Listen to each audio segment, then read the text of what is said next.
കാഴ്ചയുടെ പരിമിതികളെ നിശ്ചയദാർഢ്യം കൊണ്ട് തോൽപ്പിച്ച് സിവിൽ സർവീസ് പരീക്ഷയിൽ ഉജ്ജ്വല വിജയം കൈവരിച്ചിരിക്കുകയാണ് വടകര സ്വദേശിനി ജസീല ജന്നത്ത്. UPSC പ്രസിദ്ധീകരിച്ച സിവിൽ സർവീസ് റാങ്ക് പട്ടികയിൽ 397-ാം റാങ്ക് നേടിയാണ് ഈ മിടുക്കി സ്വപ്ന നേട്ടം കൈവരിച്ചത്. സിവിൽ സർവീസ് എന്ന ലക്ഷ്യത്തിനായി 3 തവണയാണ് ജസീല പരീക്ഷ എഴുതിയത്. സോഷ്യോളജി ആയിരുന്നു ഐച്ഛിക വിഷയം.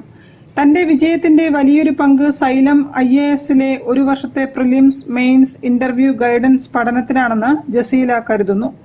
2025 മാർച്ചിൽ ആരംഭിച്ച സൈലത്തിന്റെ സിവിൽ സർവീസ് ബാച്ചിലായിരുന്നു ജസീല ചേർന്നത്. തന്റെ തയ്യാറെടുപ്പിൽ സിലബസ് പഠിച്ചെടുക്കുന്നതിനായി ഓഡിയോ അധിഷ്ഠിത പഠന രീതികൾ, വോയിസ് ടു ടെക്സ്റ്റ് ടൂളുകൾ, സഹപാഠികളുമായി ചേർന്നുള്ള ചർച്ചകൾ എന്നിവ പ്രയോജനപ്പെടുത്തിയതായി ജസീല വ്യക്തമാക്കി. ജസീറ മൻസിലിലെ പരേതനായ കുഞ്ഞബ്ദുള്ളയുടെയും സൈനബയുടെയും മകളായ ജസീല സ്കൂൾ കാലഘട്ടം മുതലേ പഠനത്തിൽ മികവ് പുലർത്തിയിരുന്നു. ജസീല കലാരംഗത്തും തന്റെ കഴിവ് തെളിയിച്ചിട്ടുണ്ട്. ജസീല ഉൾപ്പെടെ സൈലത്തിൽ നിന്നുള്ള 29 വിദ്യാർത്ഥികളാണ് ഇത്തവണ റാങ്ക് കരസ്ഥമാക്കിയത്. News bureau, Kozhikode. ഒരു ഇടവേള കൂടി.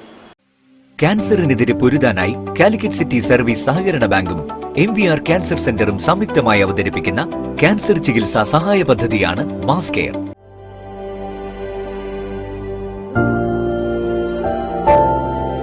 We will treat you well. Astor Men's Hospital, Calicut.